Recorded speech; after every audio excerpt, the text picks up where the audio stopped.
Capítulo 8. A história é horrível, e Harp conta depressa. Ela se deita de olhos fechados no sofá, onde eu tinha imaginado uma Raj convalescente. Eu sento na mesa de centro e escuto. Foi depois que você foi embora. Acho que faz mais ou menos um mês, não é? A gente não aguentava mais ficar trancafiado aqui dentro. Então fomos até a sua casa e pegamos um monte de coisas dos armários. Foi mal por isso, aliás. Levamos tudo para a casa dos meus pais. Pensamos em passar um tempo lá. Achamos que Molly ficaria melhor em um lugar com um jardim do que presa em um apartamento. As coisas estavam mudando lá fora. Não percebi tão depressa quanto Raj e Dylan. Eles queriam ir para a casa da tia de Dylan, em Nova Jersey. Falaram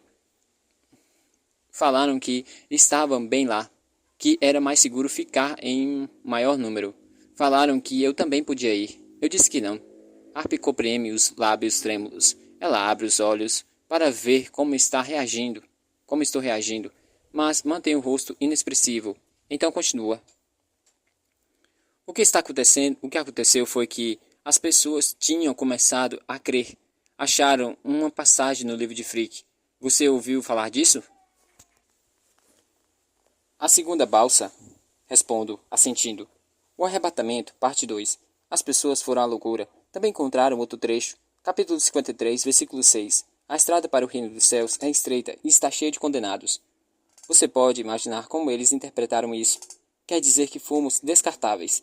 Estamos no caminho deles. Tipo, se vamos mesmo sofrer nas chamas do inferno eterno, por que nos fazer esperar mais 4 meses? Ainda se estamos dificultando a entrada deles no reino dos céus.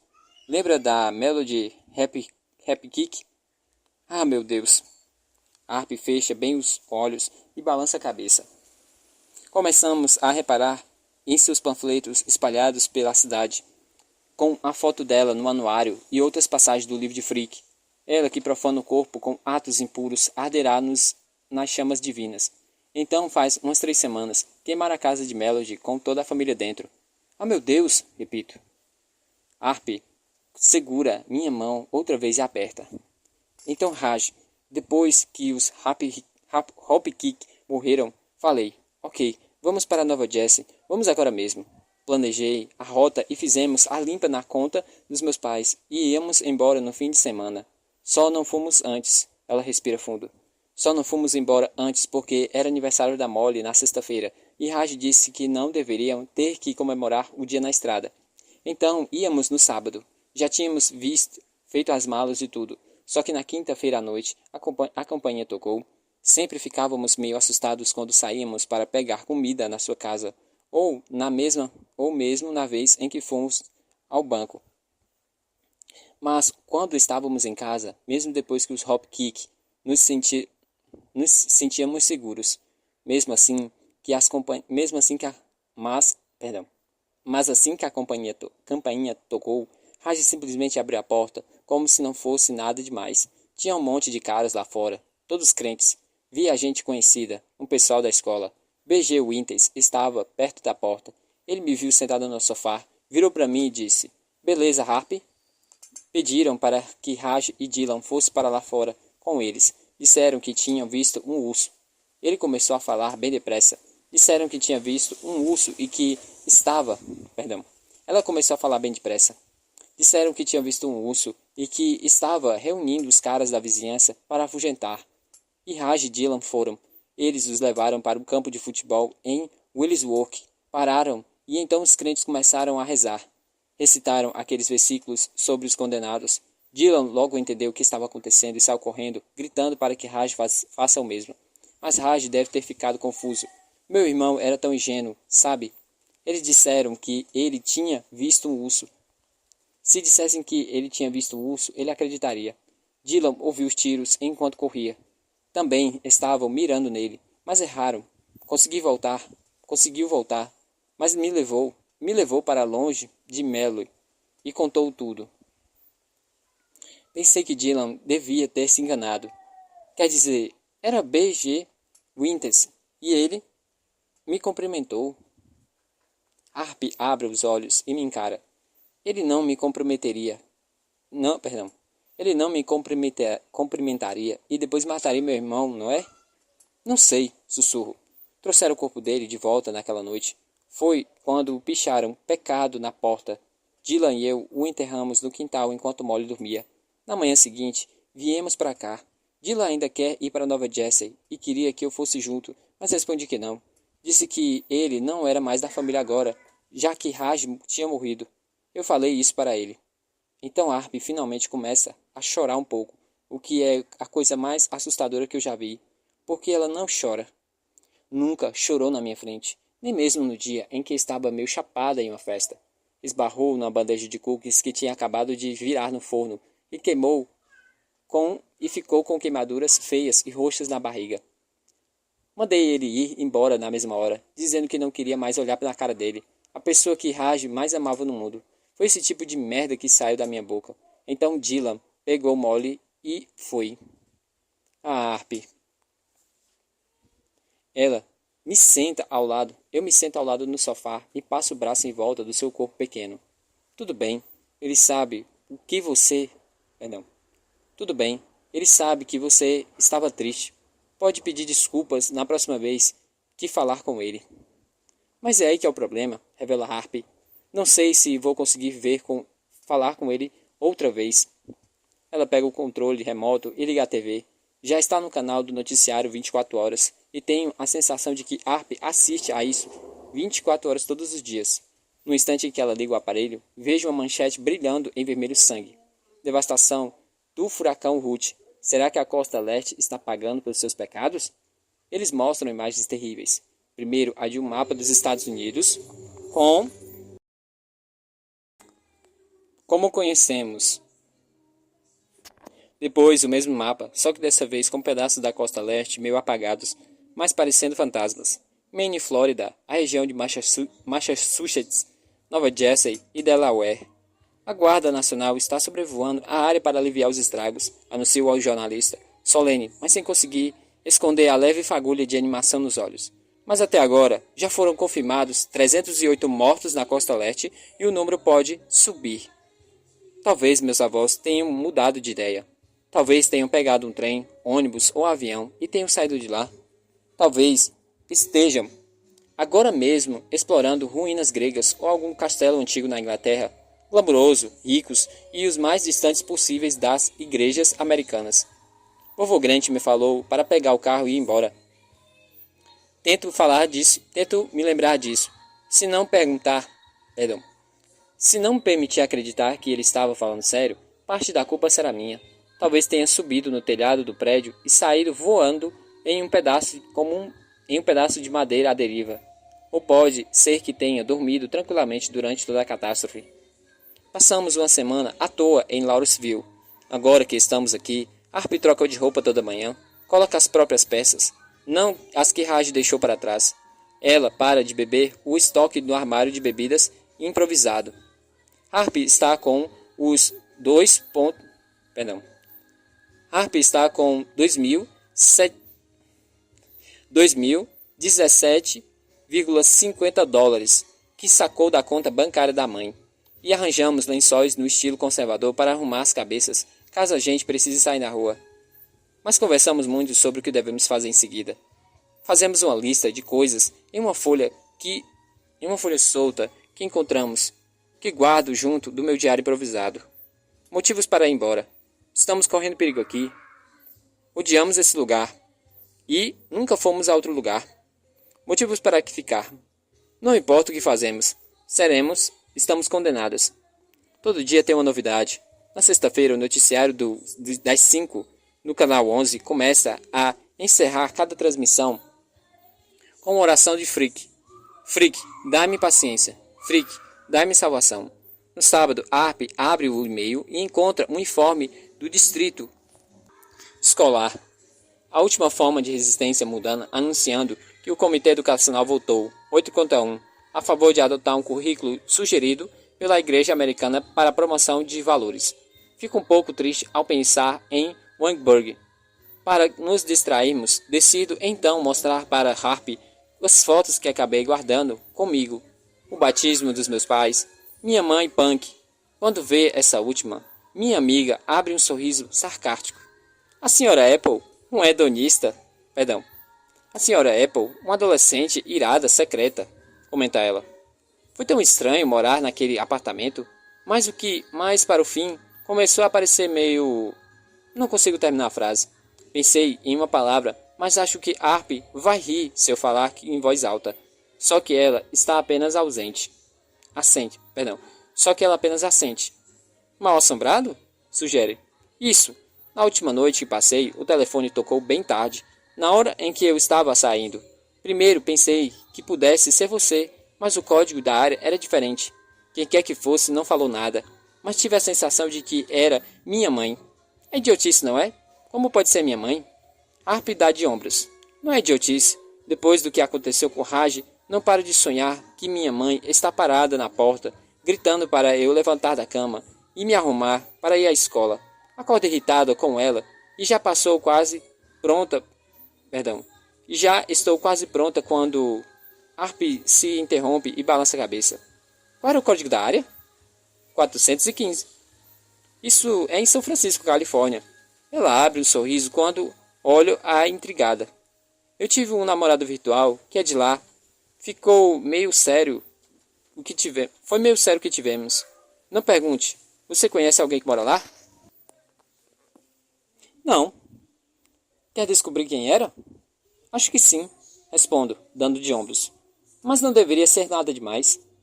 Hoje em dia, não há mais nada demais que seja nada demais, Vivi. Ficamos nos encarando uma vez, a cada lado do sofá, e ao que parece, olhamos ao mesmo tempo para a nossa breve lista de o que fazer agora. Às vezes parece que se eu pelo menos pudesse fazer alguma coisa, tipo passar os próximos meses tentando concluir algum projeto, não seria tão ruim, continua Harp. Eu sentiria que estou realmente tentando sobreviver a essa droga. Mas o que podemos fazer? Tento me lembrar do quadro cheio de ideias de Weinberg. No entanto, de alguma forma, sei que Harp não vai ficar satisfeita com sugestões como usar lâmpadas econômicas e escrever cartas ao editor. Não temos nenhum plano. Vive, diz Harp com um sorriso astuto. Você ainda não me conhece. Eu tenho sempre um plano.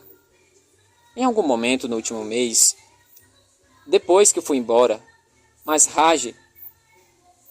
antes de Raj ter sido assassinado, Dylan ficou com essa casa cuidando de Molly, enquanto Harp e o irmão saíram para comprar produtos que não conseguiam encontrar na minha casa.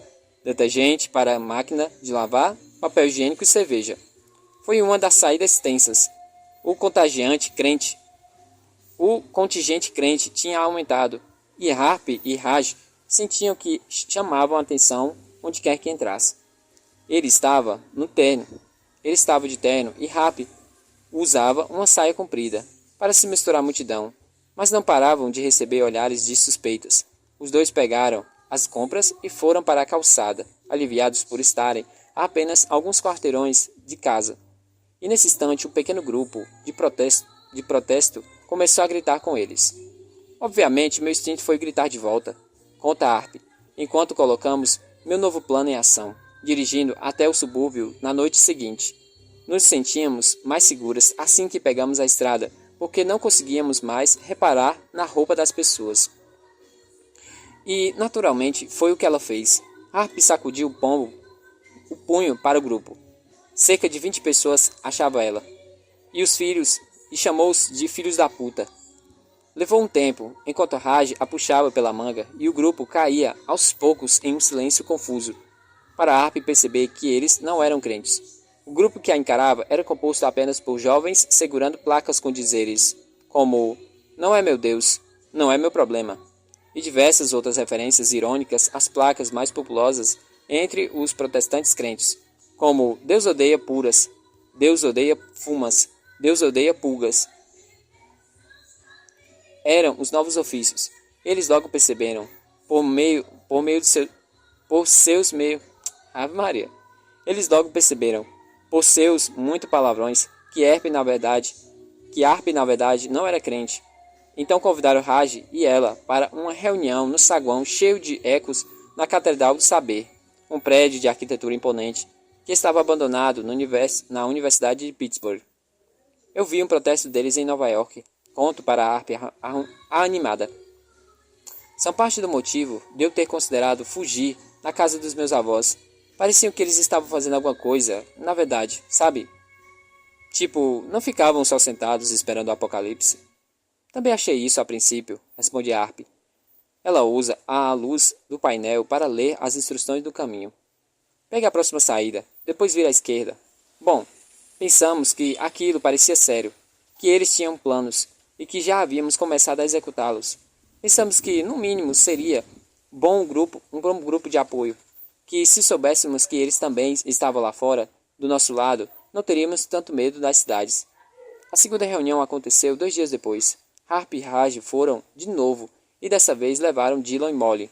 Harp fez questão de dizer que fizeram uma caminhada de quase 3 quilômetros por território hostil, andando com uma criança de 7 anos, o que os obrigava a diminuir consideravelmente o passo. Mas ela e Raj garantiram a Dylan que valeria a pena, porque afinal os novos órfãos ressuscitariam sua fé na humanidade, suas esperanças em um futuro melhor para Molly e para si mesmos. Mas estávamos enganados. Tinha uma porra de uma rodinha de violão, Vive, explica Harp. Eles tocaram umas trombetas idiotas por uns 20 minutos. Depois todo mundo teve que levantar e dizer uma coisa que gostava e outra que não gostava nos Estados Unidos. E o que você falou? Que não gostava de rodinhas de violão e que gostava de estar em lugares onde não havia rodinhas de violão. Mas o problema não era os novos órfãos serem, segundo Harp, um bando de hippies fedorentos. O problema era que eles não passavam disso. Ela explicou que o grupo não tinha um plano nenhum. Em outras palavras, eram como nós, só que haviam criado o nome e só pareciam organizados.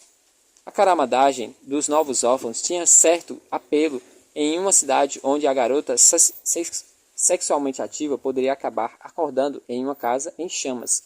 Mas essa camaradagem fora o máximo que tinham feito em matéria de atividade política. Harp explica que, quando o indivíduo queria falar, primeiro precisava receber o bastão da paz, um pequeno galho de árvore que alguém tinha catado no jardim da catedral. Não havia tensão, discordância ou sensação de que o tempo todo estava se esgotando, nem ideias. Todo mundo só ficava lá sentado, concordando uns com os outros, recorda Harp. Todo mundo tinha razão. Você tem razão. Realmente acho que você tem razão. A garota que levou um teclado e tocou Imagine no meio de uma reunião tinha razão, mas ninguém tinha absolutamente nada a dizer. Eles só eram desorganizados, Harps, digo. Só um grupo muito novo. Eles eram dóceis. Só faltou ela cuspir a palavra. Eram dóceis e pensavam que aquilo os fornecia, os fortalecia, que os tornavam bons e que os fazia melhores. Mas quer saber de uma coisa sobre os crentes? Apesar de toda aquela conversa de submissão e obediência, eles são implacáveis. Enquanto paramos no estacionamento de um prédio de tijolos no South Park, Harp explica que os novos órfãos só serviam para colocá-los em contato com pessoas que estávamos indo encontrar. Ela o conheceu na primeira reunião do grupo. Ela foi apresentada como um cara que sabe das coisas e deu o endereço de onde morava para Raj, caso ele algum dia precisasse de ajuda. Aquilo tinha significado muito para Raj e agora significava ainda mais para Harp.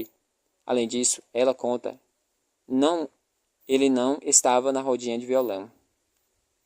Acho que você sabe o que está acontecendo, murmura ela enquanto caminhamos até a porta do prédio, atentas a qualquer movimento em meio às sombras. Acho que pode nos dizer o que fazer, como podemos ajudar. Duvido que esteja tentando recriar Woodstock. Não tenho tanta certeza. Harp passou a última hora descrevendo a inépcia épica dos nove órfãos de Pittsburgh. Então a ideia de que cara que sabe das coisas seja algo além do incompetentemente parece muito duvidosa. Acho que o mais provável é que ele seja bonitinho ou esteja a fim de minha amiga. Sei que Raj morreu há apenas 2 semanas e que Harp diante de mim tem olhos menos brilhantes, aparência menos cansada e menos respostas prontas na ponta da língua do que Harp de antigamente, mas ainda acho que ela não perderia a chance de flertar. Minha amiga aperta o botão do interfone ao lado do nome, P e veio, e começa a falar no instante em que ouve o barulho de alguém atendendo. Oi, sou a irmã do Raj Janda. Você o conheceu em uma reunião de novos crentes no ano passado. Ele morreu e eu preciso falar com você. Meu Deus, Harpy, murmura. Depois de um segundo, a porta faz um zunido e abre. Talvez P e Vei esteja acostumado a esse tipo de cumprimento. Então Harpy entra sem hesitar e voa atrás. O apartamento fica no segundo andar, no fim de um pequeno corredor unido com um leve cheiro de gatos, cigarros e tristeza. Ela bate a porta. Harpy, sugiro, enquanto ouço a fechadura sorrindo. Abrindo. Calma! A porta se abre e P e Vei está diante de nós. Ele é o mesmo bonitinho. Ele é mesmo bonitinho. Muito, na verdade, com cabelos castanhos e sedosos despenteados e dedos longos. P e Vei tem olhos azuis, muito azuis, os olhos mais azuis que eu já vi. Ele não tinha como imaginar que o cara que sabe das coisas... Perdão. Eu não tinha como imaginar que o cara que sabe das coisas de Harpy seria Peter, da festa das vésperas do arrebatamento. Mas, ainda assim, gostaria de ter suspeitado. Teria ficado no carro, ou melhor ainda, teria cavado um buraco para me esconder. Ainda morro de vergonha ao me lembrar dos comentários insípidos que fiz naquela noite. E é claro que estar na sala atulhada dele, tão perto de todas as suas roupas, livros e violão e coisas, faz com que eu me sinta grande demais, estranha e desconfortável, como se tivesse um letreiro piscante em cima da minha cabeça com os dizeres: lembra dessa idiota? Peter não está no sofá. Não há espaço para mim. Então, nós três ficamos de pé, diante da cadeira, perto da cadeira de escrivania, olhando um para o outro. Não sei o que fazer com os meus braços. De repente ele virara dois apêndices inúteis. De repente eles viraram dois apêndices inúteis. Ah, diz Peter. Vocês querem beber alguma coisa? Tem cerveja? Harpy se senta na cadeira de computador e me aproximo mais dela. Quanto mais perto estiver da minha amiga, mais invisível ficarei. Talvez ela consiga me mandar algum sinal secreto dizendo que uma pessoa normal faz o que uma pessoa normal faz com o braço. Peter franze a testa. Que tal água? Harpy dá um suspiro. Está bem. Quando ele sai da sala, vai ao cômodo ao lado. Uma cozinha igualmente pequena, onde cada superfície parece coberta de louça suja. Eu me inclino um pouco e sussurro no ouvido de Harpy, torcendo para que o som da água corrente abafe minha voz. O que você está fazendo? Por que não me disse que era ele? Você o conhece? Pergunta ela, espantada, também sussurrando. Ele estava na festa, aquela na véspera do arrebatamento. Eu achei bonitinho. Você disse que deveríamos ter filhos. Harpy. Não tem graça. Vive. Ela regala os olhos e cobre a boca para conter a gargalhada. Juro que não lembrava. Sério, não fazia ideia. Se eu lembrasse, teria lhe contado, juro. Peter volta para a sala, trazendo 2 copos de água, e eu me direito outra vez. Seu nome é Harpy, não é? Pergunta ele, entregando o primeiro copo a ela, que assente. Então o garoto se vira para mim, com um sorriso no rosto e me oferece outro copo. Eu me preparo para alguma alusão constrangedora à noite de véspera do arrebatamento, mas eles apenas diz: eu sou Peter. Eu o encaro por um tempo. Será que foi uma piada? Mas seu sorriso é neutro e acolhedor. Não há razão para ele mentir. Além disso, até onde eu sei, não foi muito memorável naquela noite. Sou Vivian, murmuro em resposta. Peter volta a atenção para Harpy. Ele se senta no chão com aos pés dela. Raj era o seu irmão? Ela assente. O que aconteceu? Harpy conta uma versão resumida da história. Sua voz não falha nenhuma vez. Mas ela faz uma pausa depois de mencionar o corpo de seu irmão na soleira da porta e toma um gole de água. Leva a mão um encosto da cadeira até o ombro dela. Peter não para de encará-la durante o relato. Ele parece triste, embora não surpreso. Quando Harpy acaba de contar a história, o garoto passa um tempo em silêncio. Ele cutuca o carpete pensativo. Você já deve saber que certos grupos têm sido alvos nos últimos meses. Perdão, no último mês, começa ele. Praticamente todo mundo que fica mencionando o livro de Freak como o sem salvação. Tinha um monte de ataques a outros grupos. Maria, peraí que eu tô falhando. Tivemos um monte de ataques a outros grupos religiosos, gays e lésbicas, e qualquer mulher ou garota com uma vida sexual comprovadamente ativa ou considerada promíscua. Ele faz um sinal de aspas com os dedos ao dizer a última palavra. Já ouvi as histórias horríveis. Peter encara Harp com seus olhos azuis, e a tristeza em seu rosto parece sincera. Sinto muito por seu irmão. Só o encontrei uma vez, mas ele parecia ser um cara bem bacana. Não merecia morrer desse jeito. Ninguém merece. Sei como é difícil perder alguém próximo. Eu sinto muito mesmo. Dá para notar que ele está tentando manter a calma e o autocontrole, mas mesmo sem querer, Harp ergue uma das mãos para enxugar as lágrimas. Obrigada, responde ela, com uma voz um pouco rouca. Passamos alguns instantes parados e em silêncio. Dá para ouvir a pia da cozinha gotejando e o leve barulho de uma televisão vindo de onde deve ser o quarto de Peter. Sinto o rosto corar. Há tanto sofrimento nessa sala que consigo senti-lo. Sinto Harp tentando contê-lo, e também posso sentir o de Peter escondido lá no fundo. E ainda tenho meu sofrimento, se comprimido em um lugar em meu âmago. Foram 6 semanas de perdas e muitas mais perdas, e eu deveria estar pensando na magnitude de todo o sofrimento de nós três. Mas o que estou pensando é que esse cara tem um rosto gentil e olhos azuis. Está falando de um jeito bondoso e generoso com a minha melhor amiga. Ele faz aspas com os dedos quando diz as palavras promíscua. Pela primeira vez, eu não sei quanto tempo, sinto o nó de estresse no meu estômago começar a se desfazer. Eu sinto um pouquinho segura. Peter pigarreia. O problema, começa ele hesitante, é que eu não sei muito bem por que você veio aqui. Quero ajudar, não me entenda mal. Se eu puder, pode ter certeza que eu vou te ajudar. Mas não sou muito a favor dessa história de vingança. Ele dá de ombros, de leve, como se pedisse desculpas. Então, se está querendo que eu comande uma espécie de caça às bruxas, ou algo do tipo... Não, interrompe Harp. Eu não quero nada disso. Eu só quero que Vivi e eu estamos muito mais... É só que Vivi e eu estamos nos sentindo inúteis. Queremos fazer alguma coisa. Na reunião dos novos órfãos, disseram que você tem contatos da igreja. Ele fez uma careta. Queria que não tivesse dito isso. Então você tem contatos? Não, responde ele, devagar. Quer dizer, eu tenho tecnicamente, mas nada muito concreto. Nada que possa ajudar a derrubá-los, se é que você pretende fazer isso.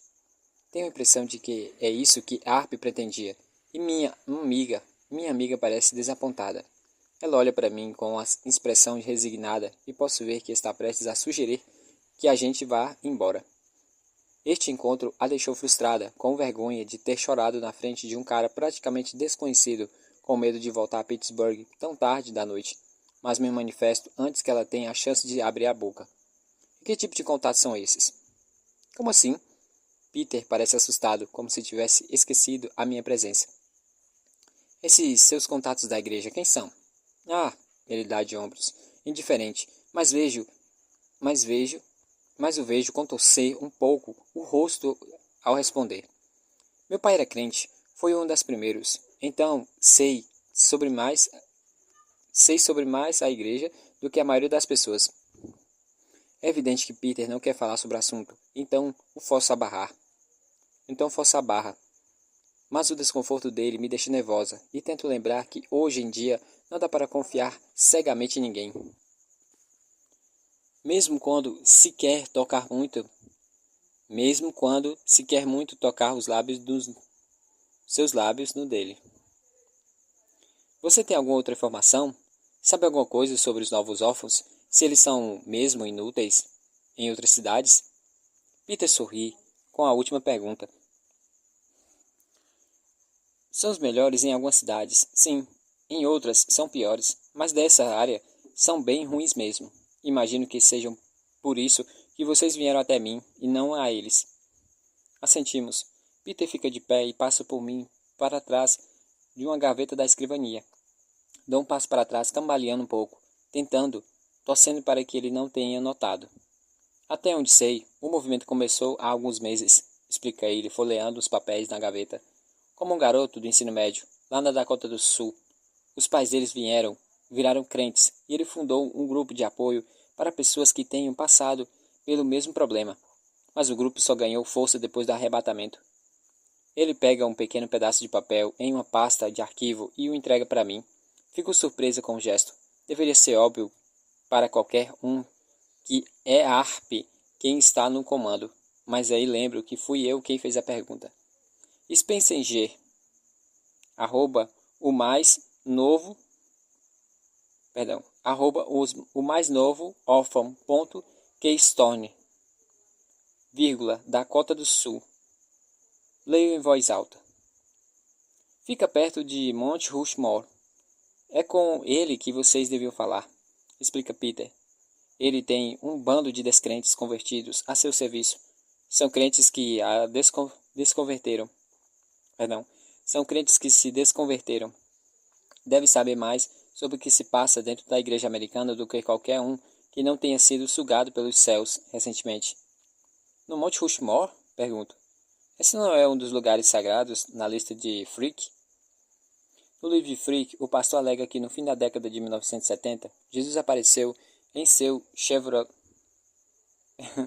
Jesus apareceu em seu Charlier, convencível azul celeste, que tinha o poder de viajar através do tempo e do espaço, e o levou a 7 lugares dos Estados Unidos que Deus abençoou pessoalmente, por qualquer razão. Nesses pontos, tanto os crentes quanto descrentes poderiam encontrar redenção. A lista inclui tudo o que poderia imaginar: o Grand Canyon, o Pentágono, Wall Street.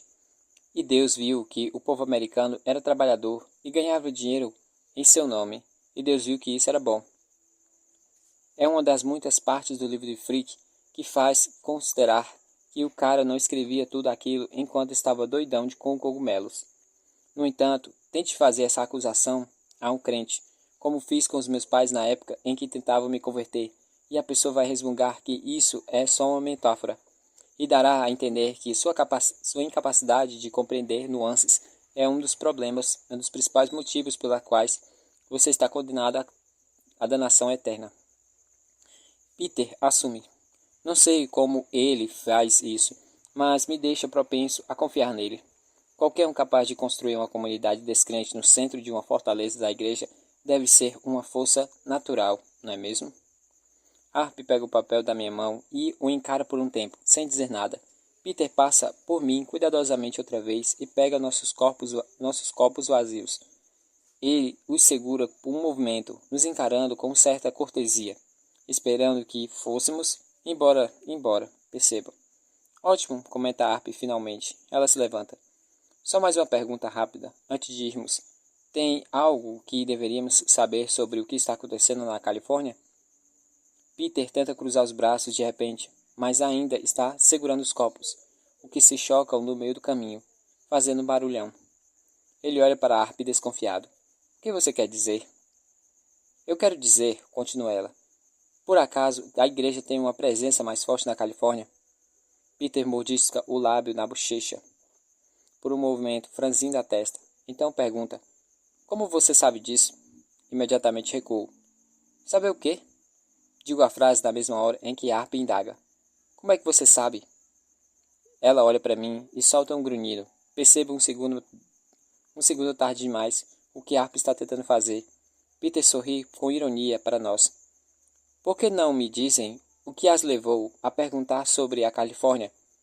Então eu conto a vocês o que sei, ou melhor, o que acho que sei. Já espero alguma grande improvisação da minha amiga. Por isso fico surpresa ao ouvi-la contar a verdade. Vive recebeu um telefonema suspeito nas casas dos avós em Nova York. Foi de madrugada, faz mais ou menos uma semana, na véspera do furacão Ruth. O código da área é de São Francisco. Não disseram nada, mas ela falou que fosse a mãe dela do outro lado da linha. Tipo, intervenho, notando que devo estar parecendo um... De novo. Tipo, intervenho, notando que devo estar parecendo uma louca por causa disso.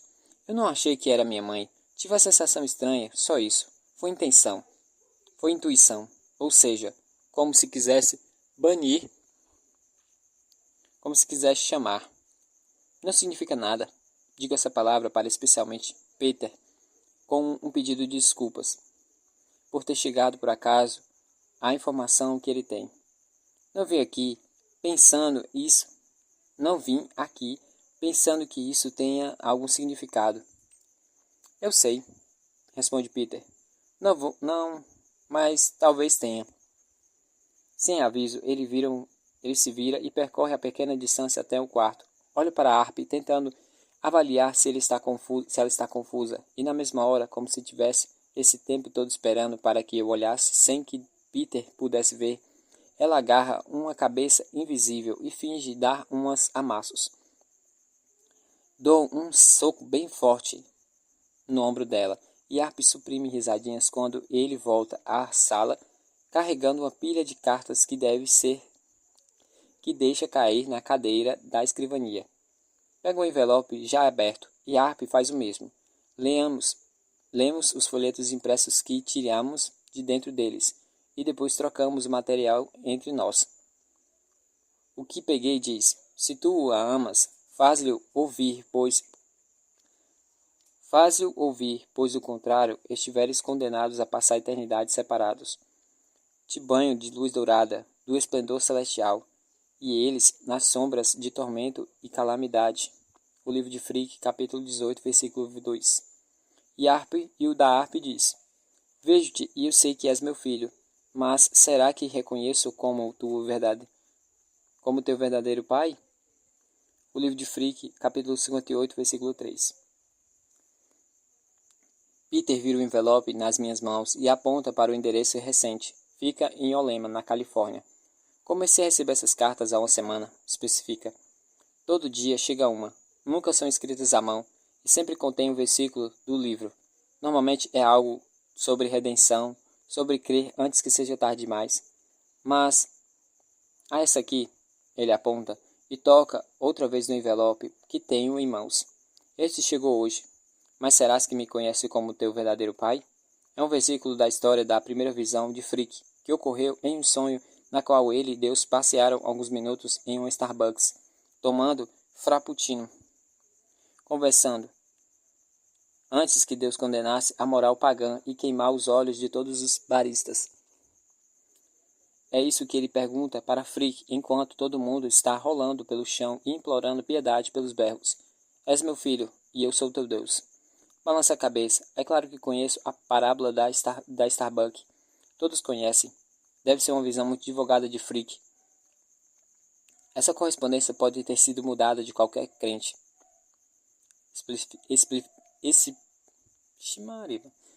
Explica Peter.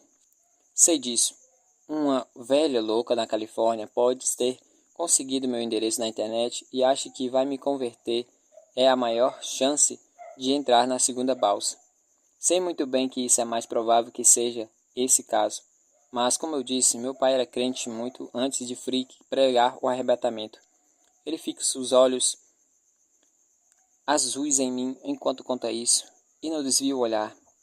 Eu tinha 10 anos quando ele entrou na igreja, e então faz 8 anos. As pessoas que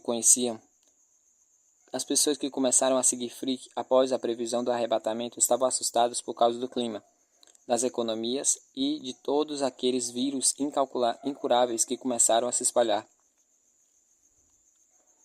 Eles tinham, pelo menos, certos motivos para achar que aquele cara estava com as respostas. Mas as pessoas como meu pai, com que se juntaram a eles muito tempo depois, bem, essas não batem muito bem da cabeça. É a melhor forma de descrever meu pai. O jeito como a mente dele funciona, as ideias que tem. Dava para ver que não é muito centrado. Minha mãe o deixou e o levou e me levou junto.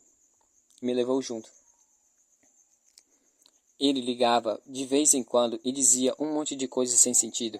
Estava preocupado com a minha alma. Descrevia em todos os detalhes o inferno que eu teria que aguentar. Anunciaria todas as formas que eu desapontaria Frick e Deus. Mas meu pai não me conhecia nem um pouco. Ele não... Peter, para de falar e respira fundo. Minha mãe morreu no ano passado, câncer no ovário. Ele não ligou. A única vez em que falei com ele sobre isso, a última vez foi na véspera do arrebatamento.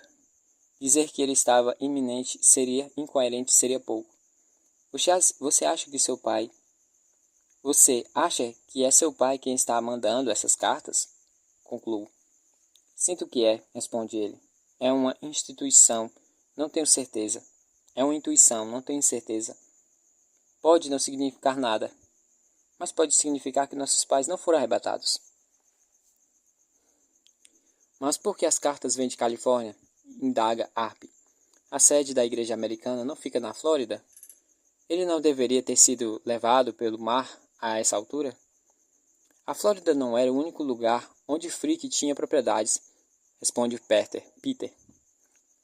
Ele tinha um complexo particular no Monte de Califórnia, não muito longe de São Francisco, no lugar de alguns parques federais.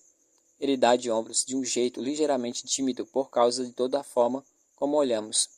Meu pai estava bem envolvido, eu sei das coisas. Sinto algo me afetando de repente, quase imperceptível, e ao mesmo tempo tão intenso que tenho que tirar a carta da única cadeira na sala e me sentar. Harp anda de um lado para o outro no pequeno apartamento de Peter. Ela está com aquele brilho maníaco nos olhos que indica que está bolando um plano. Você já contou isso para alguém? Perguntou ela. Passei as últimas 3 semanas tentando me convencer de que estou maluco, responde ele.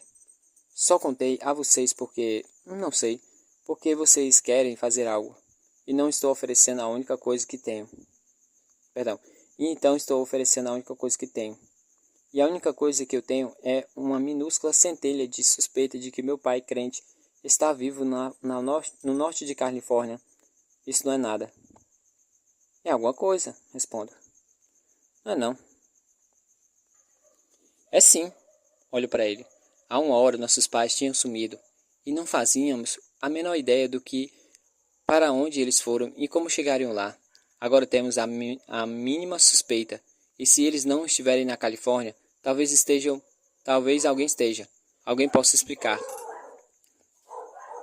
Nós poderíamos entrar em contato com o cara de Dakota do Sul, sugere Arp. E aí, quem sabe que ele possa nos colocar em contato com alguns novos órfãos de São Francisco. Sinceramente, acho que estamos nos arriscando a lidar com um bando de incompetentes. Precisamos primeiro analisar o pessoal de São Francisco, dar uma olhada no perfil do Facebook deles, ver se tem propensão a ficar em rodinha de violão. Não, respondo. Meu coração está acelerado. Arp me encara. Não, não. Respondo. Vamos nessa hora. Vamos nessa. Vamos? A gente não tem motivo algum para ficar aqui, digo para Arp. Se existe uma pessoa em todo esse planeta que possa ter alguma ideia de onde meus pais estão agora, quero falar com essa pessoa pessoalmente. Nós vamos, dirigindo. Temos um carro. Agora tem um pouco de dinheiro. Então vamos por conta própria. Vive! Exclama. Harp se ajoelha na minha frente e me encara preocupada. Isso pode não dar nada. Podemos largar tudo e atravessar o país só para descobrir que a ligação de um cigano. De novo. Podemos atravessar o país para descobrir que a ligação foi um engano e a carta era uma coincidência. Aí a gente vai acabar sem respostas e presas no meio do nada, até o mundo acabar sozinho. Não estamos sozinhas, teremos uma outra. E se as coisas forem mesmo ruins, tenho uma tia em Salt Lake City. Podemos ficar lá na casa dela. Uma tia que não conheço. e que também nem sabia que eu existo, penso. Mas fico quieta. E de qualquer forma, sinto que, se não formos, Harpy, se ficarmos, se não formos, Harpy, se ficarmos aqui, nós é que seremos os dóceis, não é? Eu não quero ser mais dócil, quero ser implacável. Pela segunda vez em uma hora, vejo os olhos de Harpy maravilhados, mas ela também está sorrindo. Vive a Apple, sua vaquinha manipuladora.